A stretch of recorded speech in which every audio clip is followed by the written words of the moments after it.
let's move on to my game. I can't believe they made me wait 36 minutes to get here. And by the way, if you're listening to us on the SiriusXM app, we love you. We're here 4 nights a week, also on Saturdays, making it 5 nights a week. And if you're watching us on the YouTube channel, click subscribe. Field of 12 is where you can find us. Michigan State at number 4, Michigan.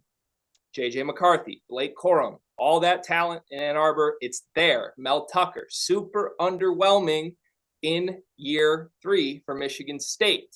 Had the great year last year. Kenneth Walker is in Seattle running for 90-yard touchdowns. This team looks nothing like that.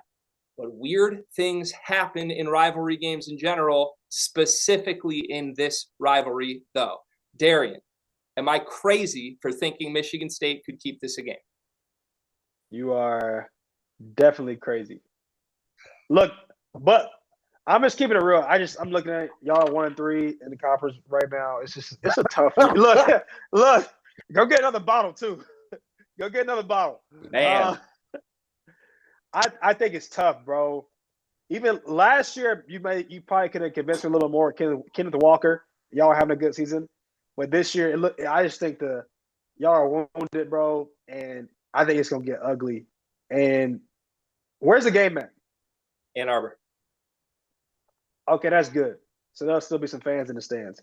I think if it was at y'all's place, hey, it would have been empty, bro. I think it's gonna be one of those games. And look, I've been in some rivalry games like that where you go just boat race the other team, and it's just like, hey, it is what it is, man. This ain't really a rivalry, but for a chance for family members to come, have some drinks, and you wear your favorite colors. That's about it, bro. But as far as the game goes, I think it's wraps, bro. You're doing me dirty right now, but you're honest, which I respect. That's why we love you, Darien.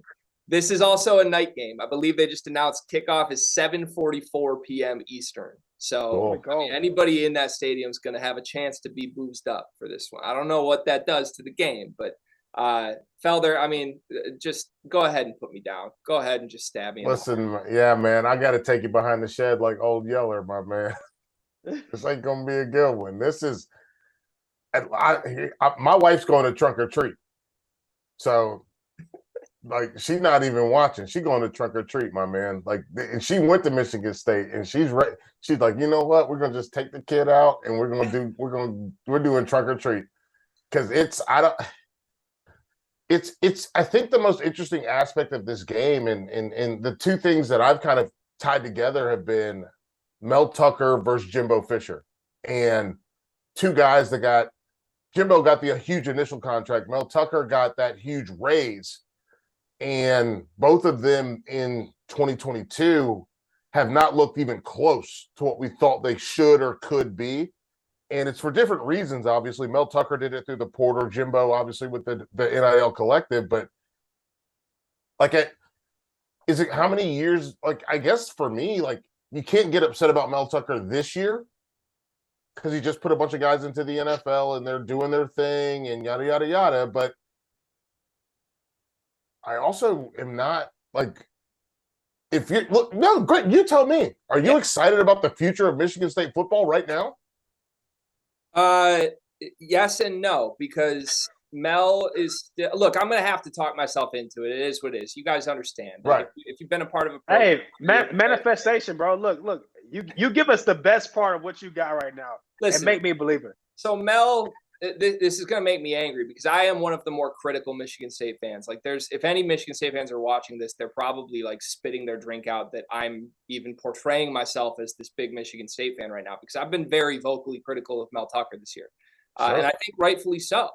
Well, he's a defensive backs coach, and their defensive backs horrendous, absolutely horrendous. And it's not just that though. Like, it's game management stuff. Like, we almost blew the Wisconsin game at the end of last week because we had one timeout and we couldn't figure out to run a draw play, run 20 seconds off the clock, take the timeout, and kick the field goal. We had to run the kicker on. He misses the field goal. We go to double overtime, and because our wide receivers can win 50-50 balls, we come away with a win. But, like, is that what we're paying $95 million for? Is that type of game management? And that's elementary stuff. Yes. That's not even schematic. It's just very simple, elementary coaching decisions.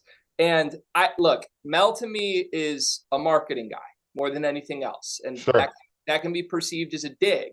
but he definitely comes across as a cool type coach. I think he can appeal to players, whether it's in the portal, whether it's on the recruiting trail. We just lost a big recruit today, actually, for the record. So it's not like things are all fine and dandy there. But I do think Kenneth Walker just plugged so many holes for this team last year. And if we're being honest about it, last year's Michigan State team was more like a 6-6 team that had a lot of things go their way in crunch time and had a generational talent at running back. And look, Kenneth Walker had 5 touchdowns in this rivalry game last year, and it still took J.J. McCarthy fumbling the ball at midfield for Michigan State to win that game. So I don't obviously this year's not the year, and I don't think we're going to kill him for that. But if there aren't signs of improvement next season, like if this is another 4-8 football team a year from now, then you're going to hear the people bark. So here's a conversation I think Mike, you hit on earlier, but just as you think about like the similarities between Jimbo Fisher and Mel Tucker, right? I don't know whose fault it is. Maybe it's the administration, maybe it's the coach's philosophy, but you really see the difference in like building a good program and building a good team, right? Yes. So for Jimbo's perspective, it's like, all right, let's go get as many kids for this upcoming year's team. It obviously didn't work out, but we're going to use NIL to do that, right? For Mel Tucker, I had one of my friends, I think his dad played at Michigan State last year. I think they took 30 transfer kids last year. Yes. They were pushing kids. I guess you know the story. Yeah. When I heard it in the locker room, I was like, bro, what? I can't imagine that as like a player on a team. They were pushing kids out, and they brought in 30 transfers. Yep. Obviously, it resulted in like temporary success. But that you can't build a program like that. It's not sustainable. And that's where, to me, if you're gonna pay somebody that much money, I feel you gotta have a real plan of like a plan to like nurture the talent you have. Obviously, the portal is gonna be there. So kids, like any top program, gonna leave. But you gotta be loyal to you gotta really build a program. You gotta be loyal to the freshmen, sophomores that are there, and help them grow. Because like at the end of the day, that's how you build a team, not just like a one year kind of success story. And so I think they're both struggling because that's their philosophies. And yeah, it'll be kind of celebrated for a year, but you look at the longevity of like what they're trying to build. You can't. That's not how Bama was built. Clemson was built. Ohio State's built. And I think that's what they want to. That's what they want to be. Yeah. But it's like you can't. I'll go quick. Listen, I think, and this is the thing that I've said. You got to.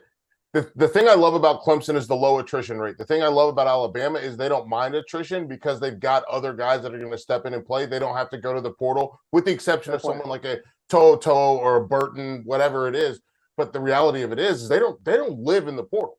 Michigan State lived in the portal that year, but all of Michigan State's prior success, they were loyal to the soil. They recruited that state and made kids that didn't get that offer from Michigan, made them feel like that place was home. That's the difference. That's the part that matters. That's the part that's going to be interesting. I know we got a lot of ground to cover because we got to get Dagan in here to get the game picks. So do we want to do? Can we hit these last 3 real quick before we get to the picks? We'll run through them very, very quickly. But look, you're bringing up memory lane for me. Just saying a little to the soil, man. We had the no-fly zone a couple years ago. Now we're handing out frequent flyer miles to anybody that we come up against. So I want to see this fixed. I'm just saying that, and I'm not saying it can't happen. Just here's to there that. We go. Spartans out here Saturday. Have some hope, at least until. Hey, there's a way. There's a way.